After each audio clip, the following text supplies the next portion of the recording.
Welcome to Commercial Real Estate Pro Network's CRE Radio. Thanks for joining us. My name is J. Darren Gross. This is the podcast focused on commercial real estate investment and risk management strategies. Weekly, we have conversations with commercial real estate investors and professionals who provide their experience and insight to help you grow your real estate portfolio. Today's program is sponsored by Building Insurance and Risk.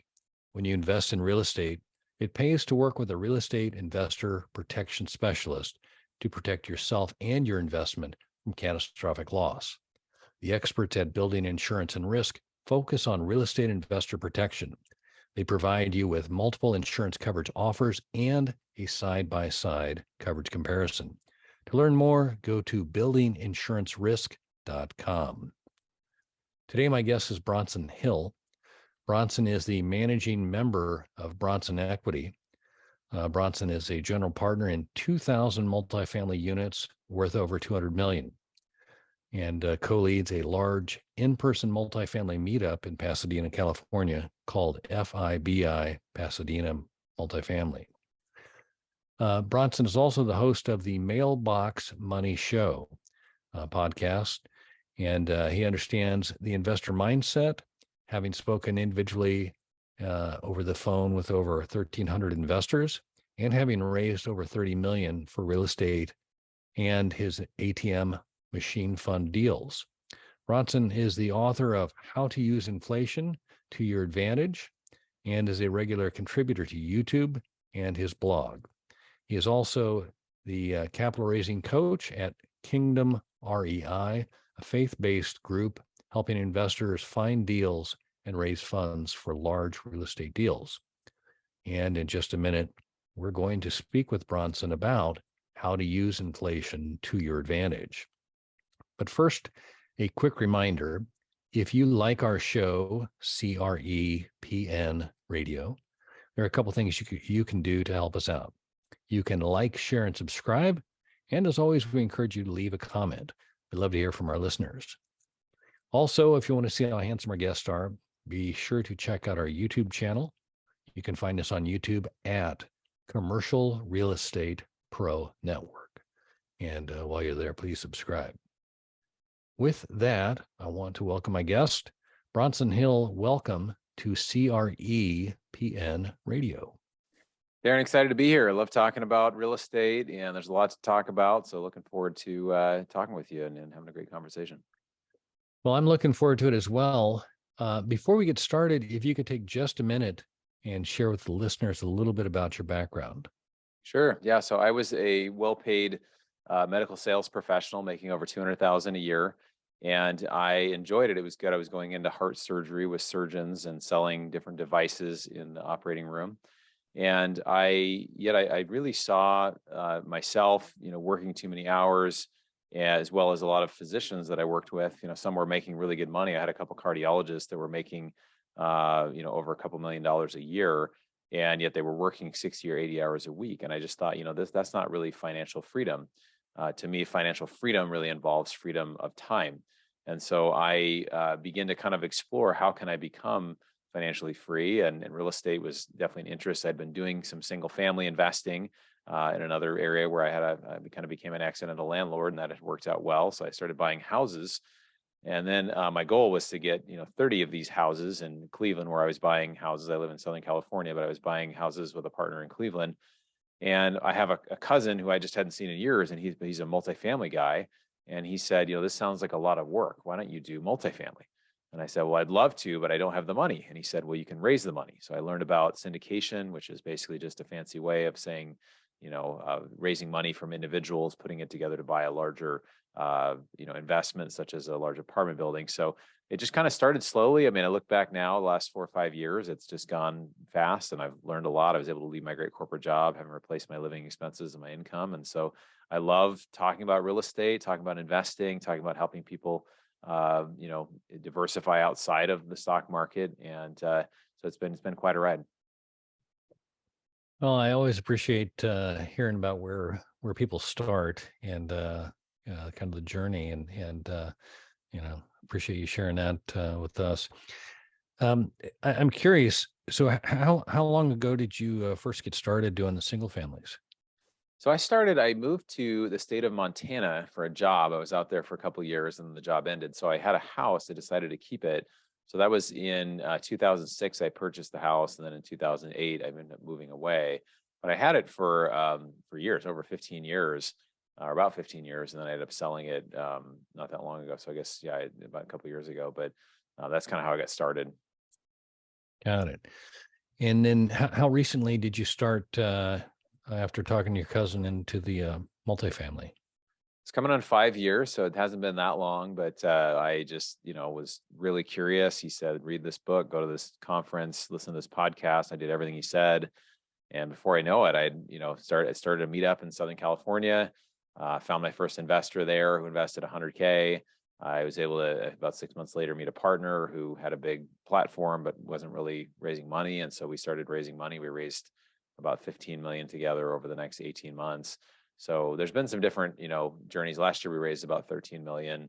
Again, this all just sounds so weird if somebody's listening, like, it just sounds, that's a lot of money. And it's like, yeah, that does sound like a lot of money. So it's something that doesn't happen right away, but it's something that's happened just progressively over time. And it's been really fun to watch because it's, here I'm able to partner with helping people grow their wealth passively outside of the stock market, which involves less volatility and risk and better returns. And then I'm able to grow my wealth as well. So it's been really fun to see the alignment of interests as we do it together. Yeah. So in the last 5 years, how many deals have you guys been able to participate in that have gone full cycle? So we've had 4 that have gone full cycle. We've had a couple perform right about at projections around 15% per year, 2 to 3 year holds. We had one that was about a 26% return for a 2.5 year hold. And we had one that we got about an 80% and IRR in 10 months, which is kind of an outlier, but Wow. we just had one that we bought at the right time and everything's for sale at the right price. We got a great offer. We ended up selling it and 1031ing or doing a tax exempt exchange into another property. So, but yeah, so we like to provide, predictable returns for investors. No, that's great. So in the last 5 years, it's been, kind of low interest rates, compressing cap rates. There's been kind of a fury of sorts in that, there's always been somebody wanting to buy the deal because they want to get in, kind of thing. And today we've got the Fed trying to tap down the inflation rate. And as just a point of reference, we are recording this on March 1st, 2023. And I believe the Fed has another meeting scheduled this month. And, my question to you and kind of the topic that we, are hoping to talk more about is how to make inflation work for you, or how to use inflation for your advantage. So with that, and again, also coming from the environment we've been in with low inflation and relatively cheap money and a lot of capital, what are some of the differences that you're seeing here in the last year in the kind of let's talk about the deals and also capital raising? Are you seeing is there any difference in the interest and or the participation from the people that you're talking with about raising capital? Yeah, I think it's changed completely from where it was a year ago. I just did a panel with a guy named Neil Bawa and Ken McElroy and a few others, and it came up that there's been a 78% decrease in the volume of sales of large multifamily buildings. That's really significant. I mean, that's like a fifth about what it was a year ago. So, that's very significant. I think when it comes to doing deals, it's harder to find deals that work because interest rates have gone up.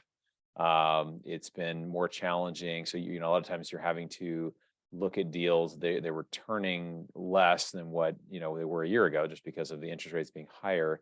Also, a lot of times the lenders are asking for more money down. So instead of 20 or 25% down, it's 30, 35% or higher, 40% down. And so you have, those really squeeze your cash flow. So again, you have to put more money down, you're paying more for interest as well.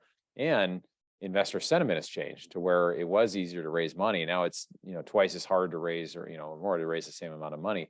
So it has been interesting when it comes to new multifamily deals. Now we're really focused on the ones that we have and the ones that, we're trying just to make sure that, we can operate well. My friend Ken McElroy says 2023 is the year of operations. I mean, it really comes down to, especially when it comes to a value add deal, which means, for those unfamiliar, it's you can buy brand new apartments where, they're built within the last 10 years. There's really not much, to improve. But if you buy something that's a little bit older, you can come in and do renovations. For example, in Jacksonville, where we have about 1,500 of our units, we can come in and do, okay, rents are $1,000. We know if we put $6,000 in per unit and do a light renovation, we can see rents go to about 1,500. So it's about a 50% upside, which is great.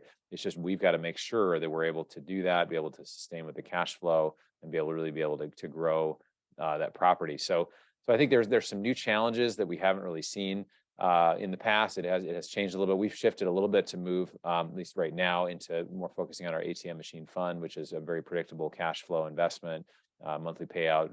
It's been great. We have a car wash deal we've done. We're looking at an oil and gas technology deal. So we have some other things that we're doing that are kind of in the alternative space. But when it comes to using inflation to your advantage, I think a lot of us, you see the pain at the pump. We're, paying more money for food. We're paying more money for lots of things, and we feel the pain of that. But the goal is, how can you get on the other side of the equation to where, as inflation goes up, you actually benefit? And real estate is one way to do that, because typically, if you have debt that's below the rate of inflation, which officially is 6-7%, I think it's more like 15% if you look at actual costs. So as long as your rates are below that, I think you're still doing okay. Or still doing well. But there's really two things. If you buy real estate or assets that pay you to hold them, you're cash flowing while you hold them, but you're borrowing with other people's money. If you get a 20% or 30%, whatever the money you put down, you get an increase in the value of the property.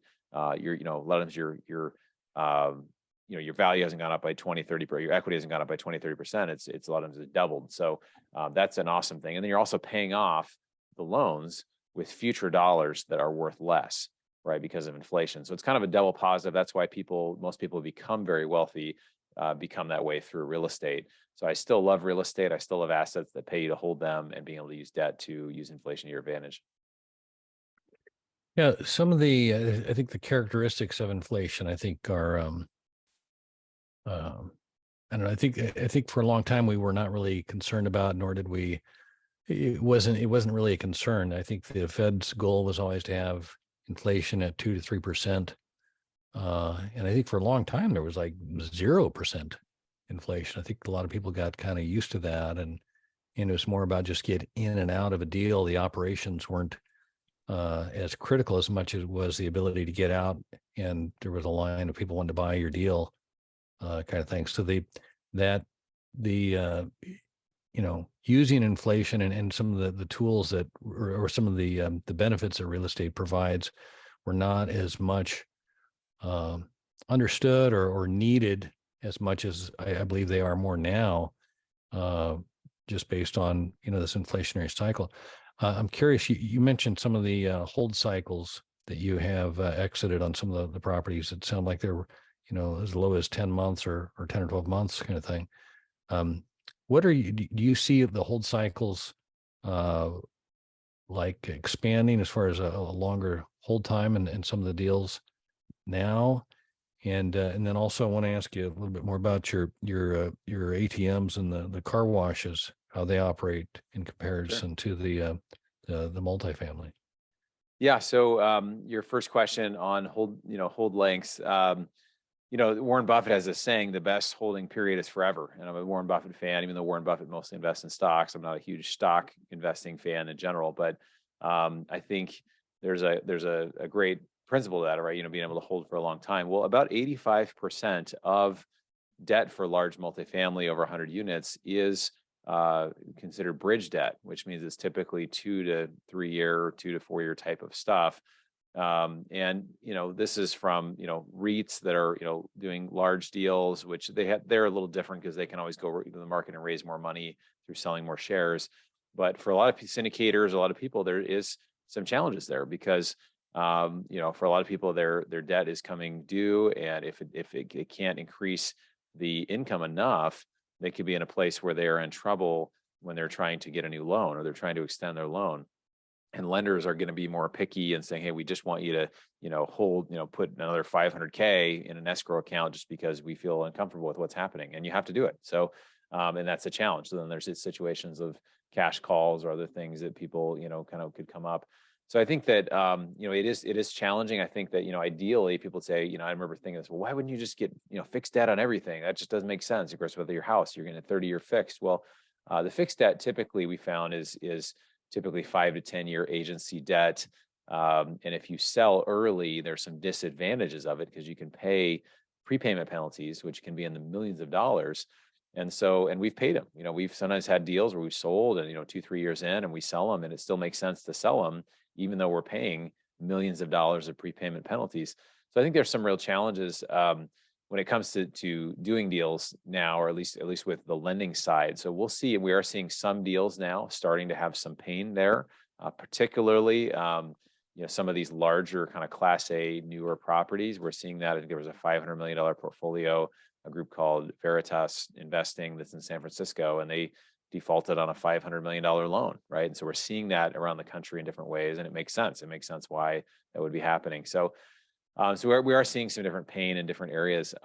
As far as shifting into some different things, we just try to find, hey, how can we manage what we have, and really what are the opportunities now for investors? My thought is, if you're sitting in cash, which a lot of people are just sitting in cash waiting, I really think the CPI is not a correct number. Some people call it the CP lie, where it's actually been changed several times since 1980.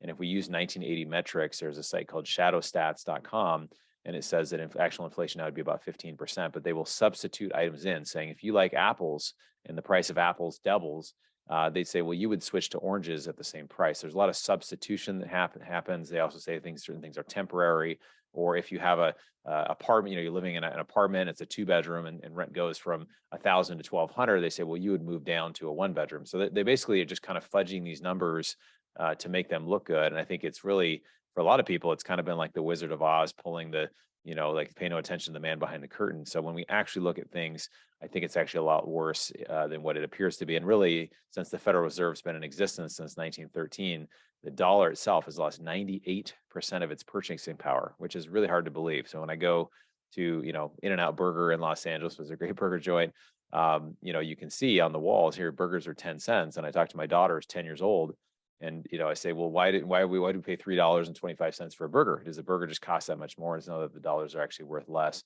So I think those are all kind of trends and things that are happening. And I kind of jumped around there a little bit from multifamily. No, I think, but even just the perspective of inflation, I think, it's hard for certainly young people, but even myself, there's an attachment point to the price of something that I get comfortable with. You mentioned the 10-cent, hamburger or whatever. I mean, I can remember as a kid buying a grilled cheese at the snack bar for 10 cents, at the pool. And it was just, that was kind of you could feed a family for $5. I mean, it was just, it was just, crazy cheap. But like you said, if you've lost 98% of the purchasing power, that's why now that same meal's, $60 or whatever compared to. Yeah. But I guess the question, and I think this is kind of, where I think the benefit of real estate, and I'm kind of curious on your perspective, with if you're holding cash right now and inflation is, at 15%, and you're not earning any interest on that, you're essentially going backwards 15% every year, right? Right. I mean, so you're if you have 100,000 now, it's essentially 85,000. It can buy, the same things what 85,000 could a year ago. Whereas real estate, kind of like what you were talking about with that leverage, if you're buying a $10 million property, and say you did get in at with a 25% down payment, even though now you may need 35%. If your rents go up and your net operating income, goes up, there is the hope that the value will go up. At least the rents will keep going up to keep up with inflation. And you've got that you're in something that's an appreciating asset, and being leveraged into it, you're only, like you described earlier, your exit point is a multiple, not just directly proportionate to the value, Sure. kind of thing. So I think that's the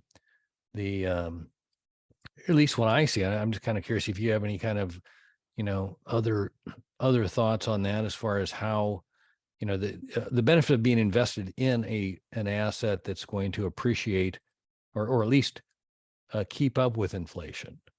Yeah, no, in general, I mean, I could show a trend line there's a chart from Mother Jones about rent and inflation, that they really go hand in hand. So since 1960, there's a slight lag in actual rents versus inflation, but they really are. There's a trend line. I mean, it's almost in tandem, and you think it makes sense because most people are renters. A fair amount of people in the U.S. are renters. I think it's slightly more owned than rent, but especially in metros, it's a lot of renters, larger metros. So I think, in general, if what we're looking to do is say, if the question really, as my friend Jason Hartman says, is, compared to what?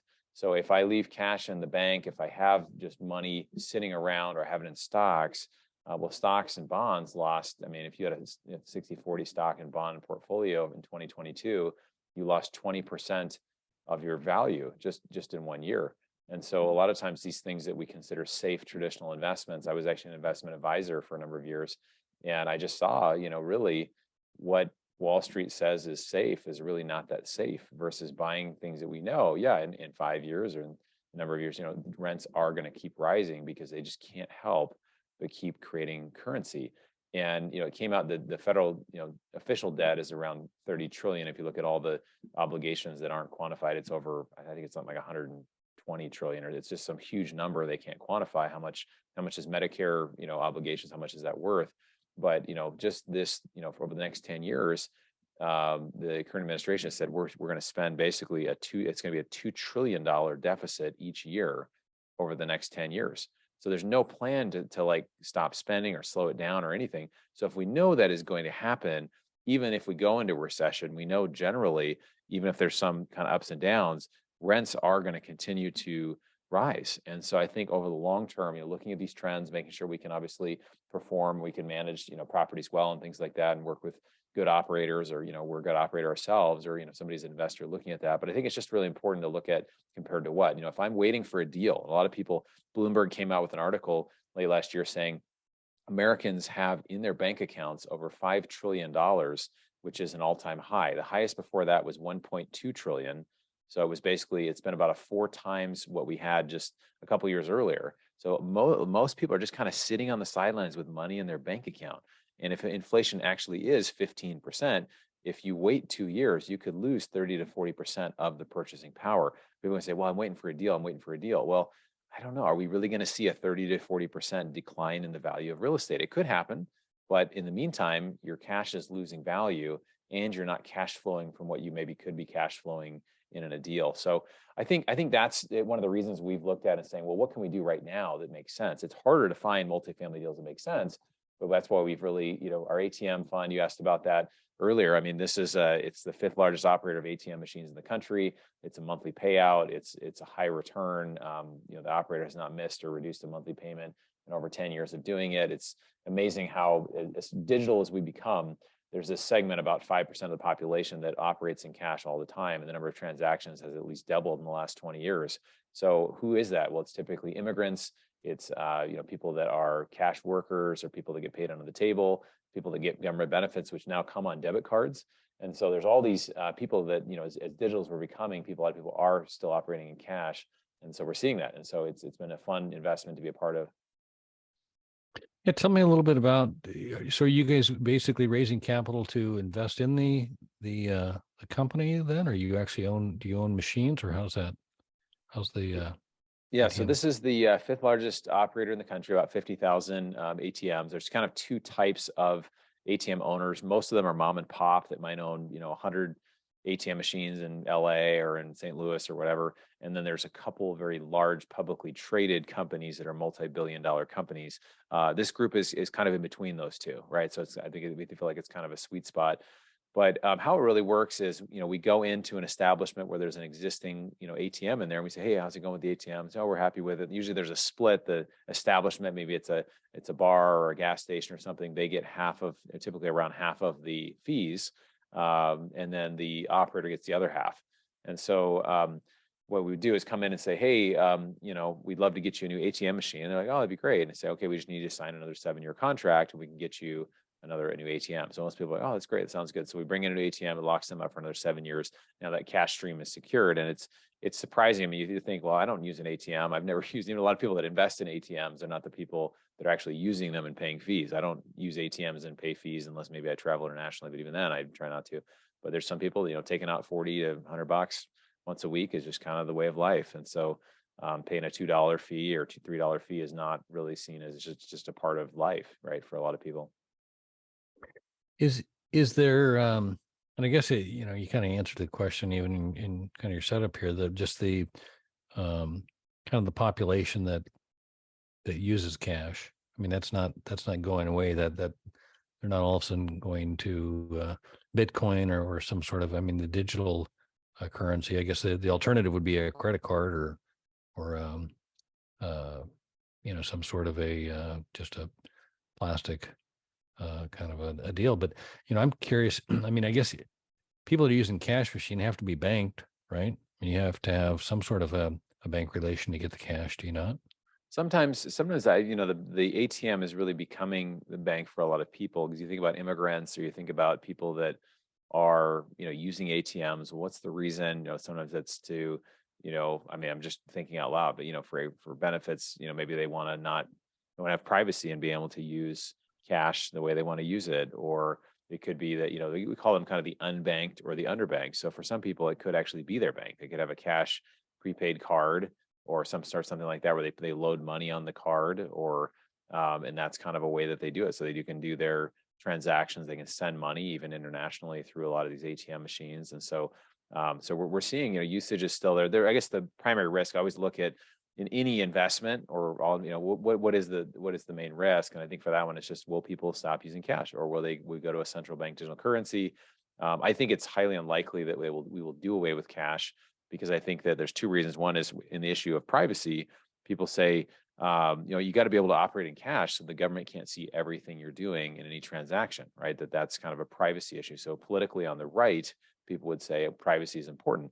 Well, on the left, politically, people would say, well, who would this actually hurt if we did away with cash? Well, it would hurt the immigrants, the low income folk. It would hurt people that they would want to protect. So I think politically there's no will to do away with cash. And so I think, and actually there's, many countries of the world. I mean, it's like something like 12 countries of the world use US cash as their primary, source of funds. And actually, I think it's kind of shocking, but about 60% of the dollars that are physically printed are outside of the US. It's kind of amazing that it's actually used internationally a lot. So if we did, I mean, we could do it, but it would change a lot, particularly when it comes to the dollar's kind of supreme spot. That could change a lot. And this is just another fun fact. They can see how many have been printed as far as $1 bills or $100 bills. And you'd think in the total number, you'd have way more $1 bills than $100 bills printed, but it's actually almost 2 to 1. It's substantially more $100 bills that have been printed than $1 bills. Well, why is that? When we're talking about physical printed bills, it's because in other countries, they actually are using a lot more physical $100 bills to store. If you live in Argentina or you live in Turkey or whatever, just buy $100 US bills, and it's going to hold the value a lot better. Even though we have the inflation we have, it's much better than the Turkey inflation, which I think was like 70% or something really high, right? So people are doing that around the world as well. That's interesting that the paper money in countries with more inflation is a good hedge on their inflation. That's kind of interesting. Yeah. So and you said or the firm that you guys are investing with, what's kind of a minimum for people to get into the fund? What's the minimum investment requirement? Each deal is different. The ATM fund, we do it in increments of 52,000. So that's just, 52, 104, 156. That's accredited investors only. We also have our other multifamily or other types of deals. Usually it's 75 to 100 in our other deals, but it just depends on the deal. Got it. And on the multifamily, there's like an exit strategy or some sort of a plan to exit. What about on the ATM fund? Is it basically just you put your money in and you keep getting a monthly return, or what's the? Yeah, so it What's is the a little exit? different in that aspect. It's a high return. So again, this is not an offer for any Sure. investment, but currently, how it has worked is 100K invested returns around $2,100 a month every single month for 7 years, starting the fourth month. And so it's so much cash that people have generally been getting around half of the money back in just over 2 years. So then you can reinvest. And then just over 4 years, all the money's back. It's a 7-year investment. The last 3 years is just cash flow. And then at the end of 7 years, at the end of 84 months, it ceases to pay. So it kind of ends. There's no big lump sum at the end. And that's been a challenge for some multifamily investors to get their head around. It's like, well, hold on, where's the big lump sum at the end? But because it's kind of unique for a time like this, though, where it's like, well, there's a phrase called TINA, there is no alternative. So if you can't find a good alternative in the stock market or in real estate or other things, what are you going to do with your cash for the next couple of years? Something like this can be really awesome. And we've actually had 3 investors put around $1 million each in the fund or more, just because they're saying, I just don't know where I can find this kind of return. And to be able to get on $1 million around 21,000 a month, that's a pretty solid return. And of course, every investment has risk. Everything, there's always caveats to everything. But I think just finding things that do have unique, and I think this one, I think I like most about it is the consistency of the cash flow. Over 10 years, they haven't missed a single preferred return payment, monthly payment, or haven't reduced it at all, which has been great. Doesn't mean it won't happen in the future. It just means it's been super solid to this point. Is that return, is that a fixed return, or is it vary based on the usage fees generated? So it's considered a preferred return. So it's 100% preferred return in the sense that, I'm sorry, it's not 100%. It's 24.7% preferred return, but it basically 100% of that first 24.7% per year goes to the limited partners. And so the operators take kind of the money above that. But in general, it's like I said, that has not changed in the over 10 years since the inception of the fund. Could it change? Sure. Is it guaranteed? No, it's not guaranteed. It's preferred, but it's an important distinction. But I really do like the investment. Yeah, no, it's interesting. I was talking with somebody else this morning about just when you understand basically the math of a multifamily deal, as far as like NOI and cap rates and expenses. When you look at other industries and you can kind of see how the numbers work, it's just basic business math kind of thing, and just to see how different deals work. That's interesting though on the ATM machine. I mean, to have your money's working for you. That's the big the positive thing there, and you are getting some cash flow. Is there any kind of depreciation or leverage in that, or is it basically is the money buying the machines for cash and then putting them to work? Yeah, so that's the one advantage. There's no leverage. There's no interest rate risk. It's just going straight into the machines. And one of the reasons this deal exists is because ATM machines in general in the finance world, it's perceived kind of like pawn shops or title loans. It's just not perceived as a very high class type of investment, which I mean I understand, but I think one of the challenges too is also it's a cash business. So we've seen this as well. And regardless of what you think about, I have not invested in the cannabis business, which is all over California, I think probably Oregon and other states as well. But there's some issues that cannabis businesses have faced where they can't have money in national banks. They can't rent at just normal market rates. They've got to pay way more for a place because it's federally, it's illegal, but state-wise, it's okay. And so it's kind of a unique thing, and it's a cash business. So a lot of these large banks, they have these anti-money laundering type of policies that they can't take the money, they can't invest in, they can't have certain types of things in these type of ATM deals. So it makes sense, every time you want to ask the question, well, if the return is good. Well, what's the reason this is available in the market? And in this case, it's because the financing options, it's harder to get money for this type of investment because of some of the regulations that go around it. Yeah. Now, the whole cannabis business is definitely an interesting one with kind of the laws and the limitations that create opportunities. Yeah, exactly. Yeah, and I It's think if you're willing to do what other people aren't, or you kind of see it, okay, well, why is this here? What's happening? And again, I haven't invested in the cannabis business. I have some good friends that have and done very well in it, and I think that's great.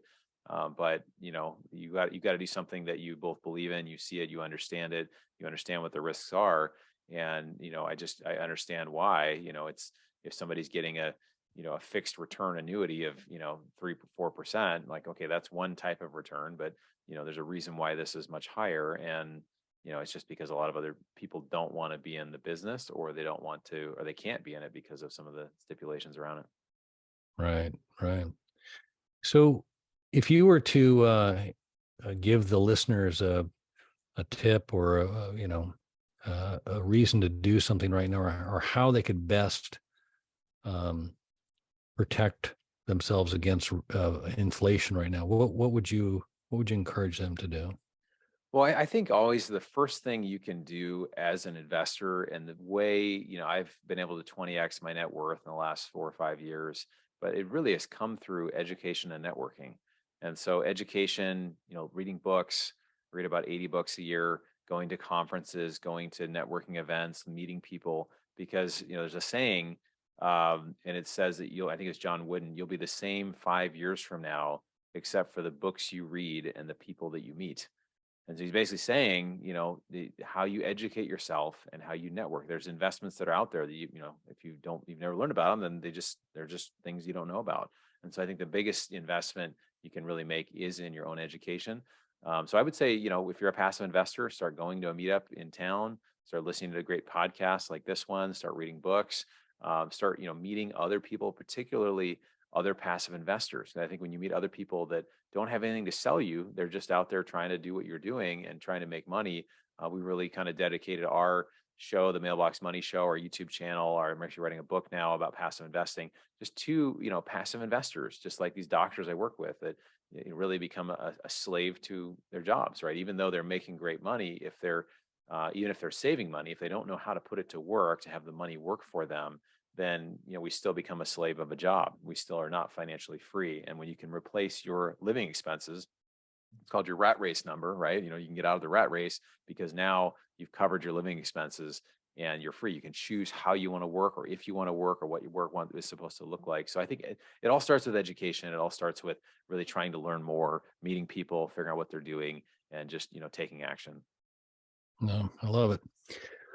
Hey, Bronson, if we could, I'd like to shift gears here for a second. By day, I'm an insurance broker. And as such, I work with my clients to assess risk and determine what to do with the risk. And there's 3 strategies that we typically consider. We first look to see if there's a way we can avoid the risk. And when that's not an option, then we look to see if there's a way we can minimize the risk.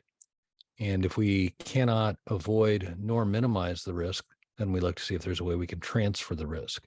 And that's what an insurance policy is. It's a risk transfer vehicle. And as such, I like to ask my guest if they can look at their own situation. Could be your clients, investors, the Fed, political environment, whatever, however you would like to compare and contrast or answer the question, what is the biggest risk? And again, for clarification, while I am an insurance broker, I am not necessarily looking for an insurance related answer. And so if you're willing, I'd like to ask you, Bronson Hill, what is the biggest risk? So I think there's a lot of risks, and I think sometimes we see risks and we don't. We tend to have inaction. So I think inaction is probably the biggest risk that I see for most people. I've had now close to 1,500 conversations with individual investors, and I just see analysis paralysis is real. We get busy, we get stuff going on, we don't take action, and all of a sudden we're like, well, where's I really I missed out on this, I missed out on that, and it's not that we have to take massive action and go from 0% invested in alternative deals to all of a sudden I'm 100% invested. It's just taking small steps and saying, one of my things that I tell people is against analysis paralysis is, go to meetups, give yourself a time frame. Okay, in the next 2 months, I'm going to go to this many meetups. I'm going to, get on deal sponsor lists. We have our own deals that we do. We have people connect, and if anyone wants to reach out and get on our list and hear about our deals, they can do that at Bronson Equity. And, what happens is as you do that, then you give yourself a time frame, you analyze, 5 to 10 deals, and you say, okay, I've given myself 60 days and I'm going to invest in 1 or 2 deals. And you just do it. And you say, okay, I'm going to do this and I'm going to choose. And it's probably going to go just fine. And the big thing we have to get over is the fear of making a mistake, or that we're going to do it perfectly. Perfection really is a myth. Like there's no way, it's all about learning. And so a lot of times we learn even when we don't do things perfectly. And so I think really the biggest risk that I see is just inaction. It's just not actually taking the steps. For 8 years or 6 or 8 years, I went to meetups and didn't do anything. I mean, I had my 1 rental, but I didn't do any action. And it wasn't until I actually made the decision that I'm actually going to change my life. And there was a point I remember where I had said, I'm in my job and I want to leave my job in 3 years. And I just made that decision. I'm just going to do it. And Tony Robbins has this quote. He says, it's in your moments of decision that your destiny is shaped. It's in your moments of decision that your destiny is shaped. And so in that moment, my destiny started to shift. And I was able to do it in 3 years. I was able to leave my full-time, great $200K a year job because I had made a decision that I was going to really just do whatever it took. And I was working hard, I was hustling, but I knew it was a season. And I think for a lot of people, and it doesn't mean you had to do it the way I did it, where you had to be fully active and raising big money and all this stuff. But there's a lot of people that make a lot of money, and there's a money problem. And it's not that I don't have money, it's that I have money, I don't know what to do with it. Right. So that's a problem. So, there's ways you can educate yourself and really find ways to take action. So I think that's the biggest risk, is inaction.